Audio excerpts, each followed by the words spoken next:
जब सत्ता की ताकत के सामने सवाल कमजोर पड़ जाए तो आवाज बुलंद करनी पड़ती है। बोल कि लब आजाद है तेरे। न्यूज क्लिक पर मेरे साथ। बोल के लब आजाद है तेरे, बोल ज़बां अब तक तेरी है। नमस्कार, बोल के लब आजाद है तेरे। मैं अभिसार शर्मा। 5 अगस्त 2020 एक बहुत ही अहम तारीख, जब राम मंदिर का शिलान्यास किया गया था। 1 साल हो गया है धारा 370 को जम्मू कश्मीर से हटाए हुए। आज बोल के लब आजाद है तेरे में हम इस 1 साल की समीक्षा करने वाले हैं कि 370 को हटाए जाने के 1 साल बाद भारत को कितना फायदा हुआ, वहां की जनता का क्या हाल है, वहां की राजनीतिक प्रक्रिया किस ओर बढ़ रही है। ये तमाम मुद्दे देश हित में उठाए जाने बहुत जरूरी हैं। मगर चूंकि राम मंदिर शिलान्यास हुआ, लिहाजा मैं राम को जोड़ना चाहूंगा कश्मीर के साथ, और कैसे मैं आपको बता रहा हूं।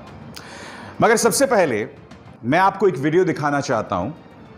राम मंदिर शिलान्यास हो गया, अब जश्न की ये तस्वीरें देखिए दोस्तों।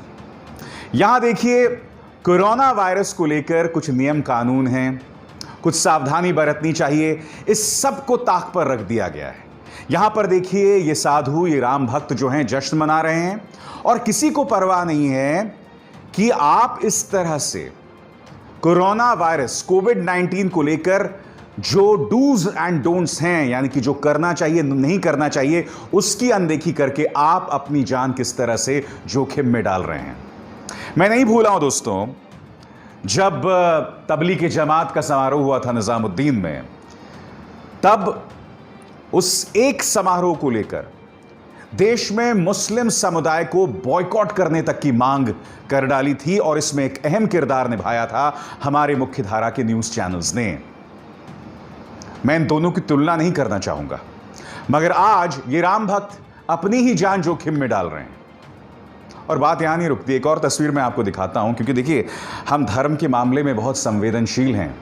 राम के बारे में कुछ कह नहीं सकता, मगर यहां आप देखिए, प्रधानमंत्री नरेंद्र मोदी की यह तस्वीर जो है वायरल की जा रही है भारतीय जनता पार्टी प्रचार तंत्र की तरफ से, जहां राम का कद प्रधानमंत्री से छोटा बताया गया है।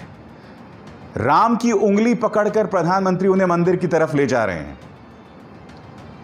अगर ये किसी और नेता ने किया होता तो कुछ लोग उसे विधर्मी बता देते, ईश निंदा तक करार देते उसे, और न जाने क्या क्या बतला दिया जाता। मगर यहां भारतीय जनता पार्टी के प्रचार तंत्र ने इस तस्वीर को वायरल किया, राम का कद प्रधानमंत्री नरेंद्र मोदी से नीचे दिखलाया, जिससे स्पष्ट हो जाता है कि भारतीय जनता पार्टी के लिए राम मंदिर का मकसद सिवाय सियासत के, सिवाय अपने वोट बैंक को बढ़ाने के और कुछ नहीं है। मगर आज मैं कश्मीर की बात करने आया हूं, और 370 की बात करने आया हूं कि 1 साल बाद वहां की जनता किस तरह की जिंदगी बिता रही है।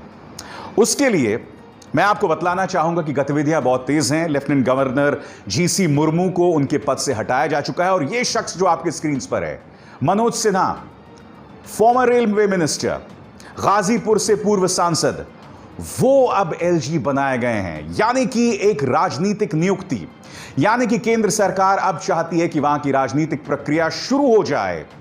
मगर क्या उसके लिए जमीन इस वक्त माकूल है? क्या इस वक्त कश्मीर की जनता को हीलिंग टच देने की जरूरत नहीं है?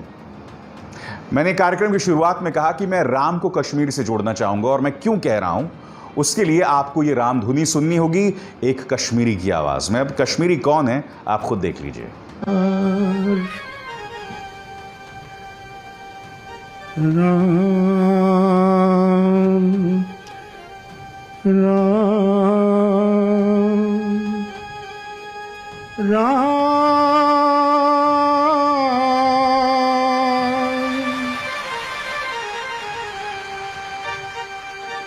कब आओगे मोरे द्वार,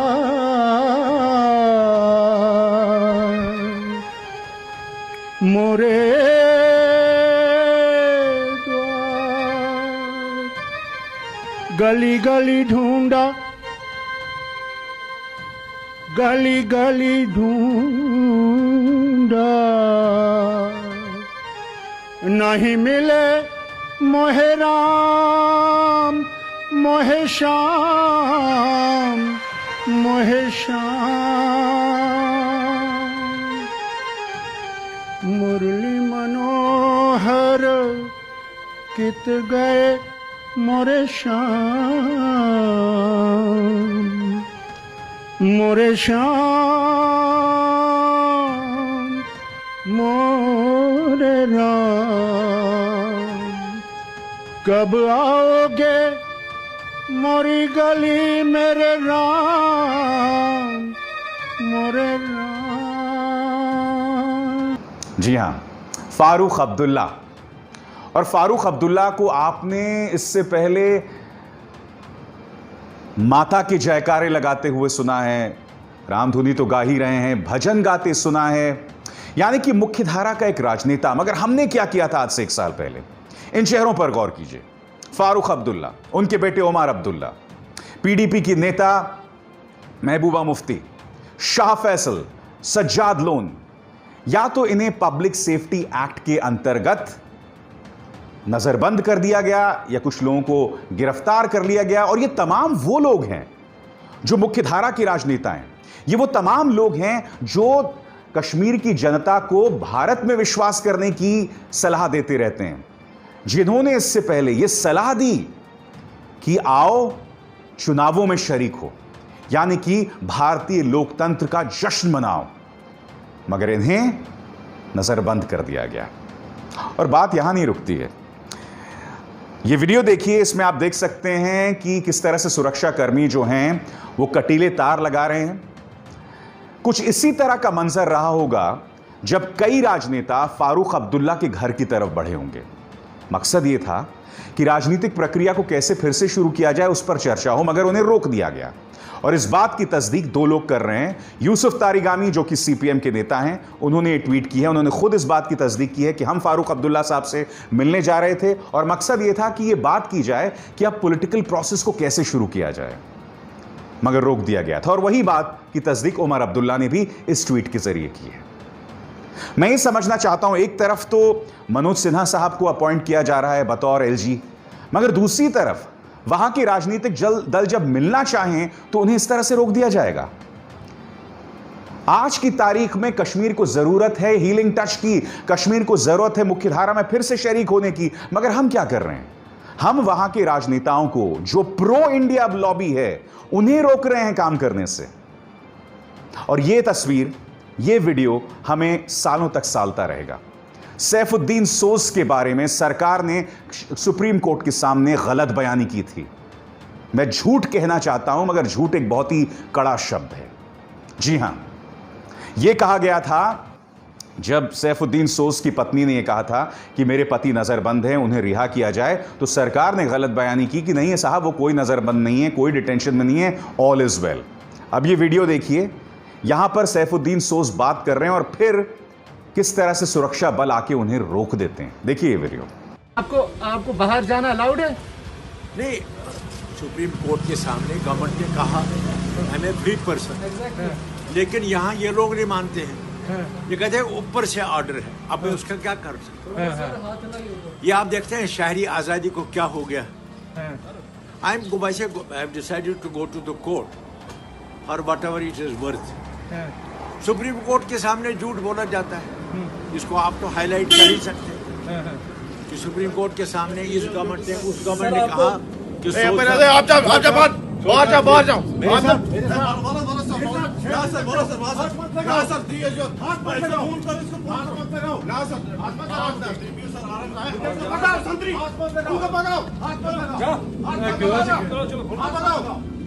मैं यही तो समझना चाहता हूं कि अगर सरकार चाहती है कि सामान्य राजनीतिक प्रक्रिया शुरू हो तो आप प्रो इंडियन, प्रो भारत राजनेता हैं, उन पर अंकुश क्यों डाल रहे हैं? इससे फायदा तो सिर्फ पाकिस्तान का है, इससे फायदा तो सिर्फ वहां के पृथकतावादी आंदोलन का है, क्योंकि वहां के जो सेपरेटिस्ट लीडर्स हैं जिनका भारत में विश्वास नहीं है, वो कश्मीर की जनता को बोलेंगे कि देखो भारत का तो विश्वास ही नहीं है कश्मीरियों में, किस तरह से दमन कर रहा है।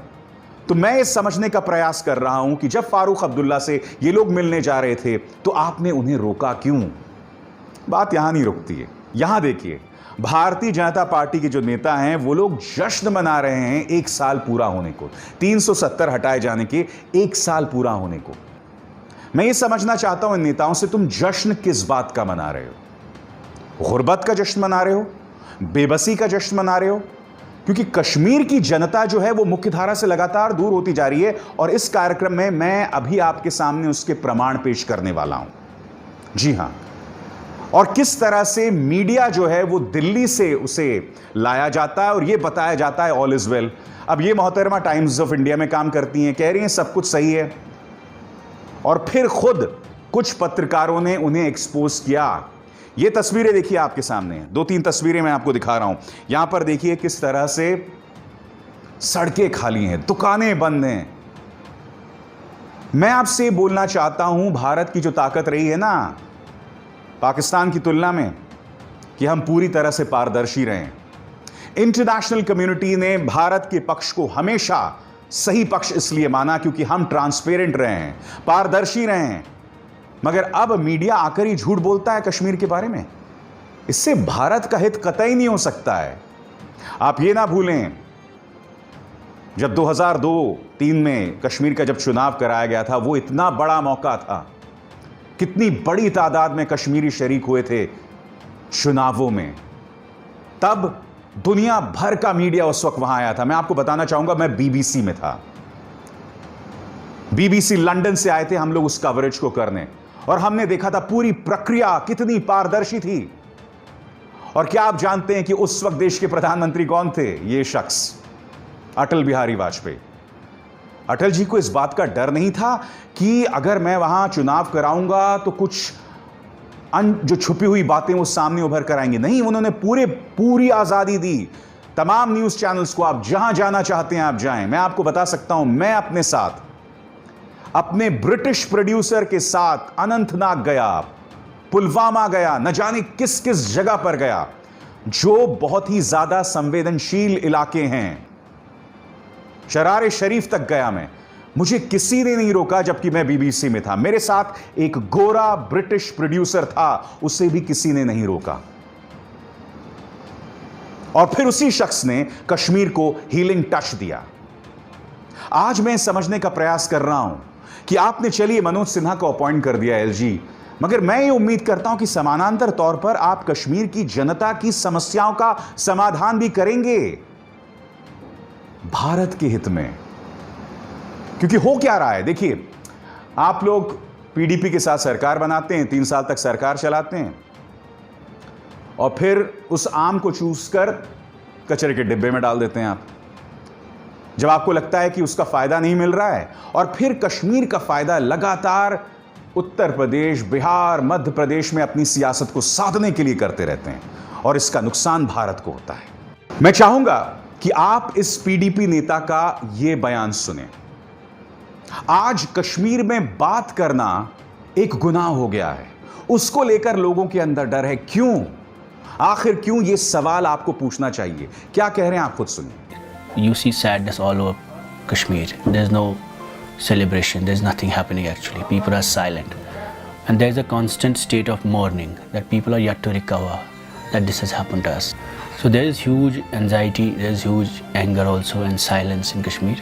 Of course there is fear. Of course there is a lot of fear. The large scale detentions have contributed to fear and also to silence. People are scared to talk. Last time I spoke I was detained for 6 months, and then for 6 months I continue to be under house arrest. So I'm taking a huge risk when I'm talking to you. I don't know what is the ramification of talking in the Modi's new India. और मुझे लगता है उनकी ये बात भी वाजिब है जब वो ये कहते हैं कि देखिए, कश्मीर पर भारतीय जनता पार्टी तो खुल के सियासत कर सकती है, कश्मीरियों को बदनाम कर सकती है, मगर हम जो हैं वो 370 पर अपनी बात नहीं कह सकते। क्या कह रहे हैं फिर से सुनिए। पंजाब में आप बात करते हो, हरियाणा में, महाराष्ट्र में आपने बात की 370 की, 35A की, constitution of Jammu Kashmir scrap किया। हर कश्मीर का मुद्दा इलेक्शन में हर जगह हिंदुस्तान में इस्तेमाल होता है, लेकिन एक्सेप्ट कश्मीरी हर बंदा इस पर सियासत करेगा। मसला हमारा, मुद्दा हमारा, लेकिन हमें बोलते हैं आप खामोश तमाशगीर बनिए, आप बात नहीं कर सकते हो। लेकिन हिंदुस्तान के हर इलेक्शन में कश्मीर पे बात होगी। हम डिटेंशन में थे and we saw how BJP, Congress, all parties Maharashtra में हर गांव में बोलते थे मसले कश्मीर पर, 370 पे, 370 पे। हरियाणा में बात हुई, उत्तराखंड में they try to sell this. और आप जानते हैं मैं उनकी बात में वजन क्यों मानता हूं, क्योंकि आपको याद होगा जब धारा 370 हटाया गया था तो भारतीय जनता पार्टी के एक नेता हैं जो कि मुजफ्फरनगर से हैं, उन्होंने एक बयान दिया था कि साहब अब हमारे लड़के जो हैं कश्मीरी लड़कियों से शादी कर सकते हैं, गोरी गोरी कश्मीरी लड़कियां अपने घर ला सकते हैं। कुछ इसी तरह की बात हरियाणा के मुख्यमंत्री मनोहर लाल खट्टर ने अपने एक दूसरे नेता को उद्धृत करते हुए, उनको कोट करते हुए बयान किया था। क्या एक मुख्यमंत्री को शोभा देता है इस तरह का बयान देना? एक पूरा प्रचार उस वक्त चलाया गया था कि भगवाधारी भगवाधारी करो तैयारी, कश्मीर में होगी ससुराल तुम्हारी। कश्मीर भारत का अभिन्न अंग है और वहां के लोग भी हमारे हैं। ये मत सोचो कि एक बंजर जमीन के टुकड़े को तुम देश कह सकते हो, नहीं। एक जमीन का टुकड़ा आबाद होता है वहां के पेड़ पौधों से, वहां की वनस्पति से, और सबसे अहम बात वहां के खुशनुमा लोगों से, वहां के खुशनुमा लोगों से। और आज इसी तरह से इस तरह के कवि अपने दर्द को बयां कर रहे हैं, सुनिए। लुटा दया रे हुस्न में वफा जदों का काफिला, मज़ार है किधर किधर गिरा कहाँ कहाँ लहो।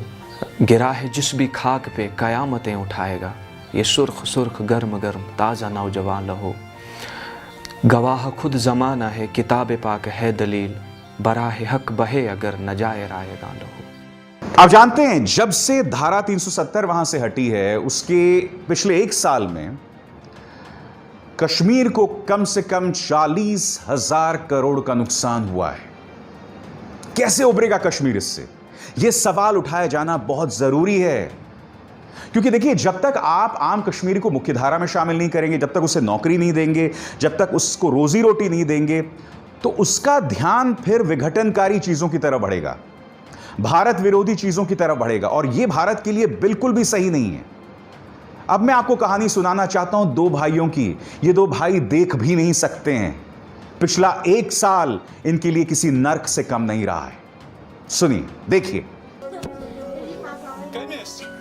5 अगस्त ब्रोट पन जिंदगी ठीक पे गुजारान, असल पे पन अयाल पकान, पन गरिक बच पकनावान, पन सोरे वोतुन बिहुन लसन बसन सोरे कह दिक्कत तकिया बनावान या बिस्तर हेवान तनान भला तोत बनान मान पन कम दो पन रोजगार मे पानस कोर जो नेचू मान मजबूर परेशान गसान कह यन 5 दफा 3 तुल 5 अगस्त पे वन हसा तुल तो वन तुल तो वथक न कह तो तन सैनिस गरस मन सख्त गरीबी, तन बे जेनन वोल कह मान तकलीफ वचन हूं मान मातहत कंस, मगर यनस 5 अगस्त वो तन रूद मातहत सही। मातहत क्या वन गर बिहत मान वन फाक तकान लगित, अस मज वन कहें बिल्कुल वन निश प्रसान तह तकरीबन वनकन। तो देखा आपने, चाहे कवि हो, चाहे एक आम मजदूर हो काम करने वाला, चाहे राजनेता हो, आज कश्मीर में सब बेबस दिखाई दे रहे हैं। और मोदी सरकार का यह दायित्व बन जाता है कि इन्हें हीलिंग टच दें, बिल्कुल उसी तरह से जिस तरह से प्रधानमंत्री अटल बिहारी वाजपेयी ने दी थी। जो बीज उन्होंने बोए थे वो फसल, वो लहलाती फसल हमने 2004 से 2013 तक देखी थी, जब कश्मीर में काफी हद तक शांतिपूर्ण माहौल था। बहुत जरूरी है उस हीलिंग टच की, मगर कश्मीर में आज पत्रकार अपनी बात तक नहीं कह सकता। ये देखिए, ये जो तस्वीर आप देख रहे हैं जिसमें पत्रकार गुहार लगा रहा है कि मुझे अपनी बात रखने की आजादी दी जाए।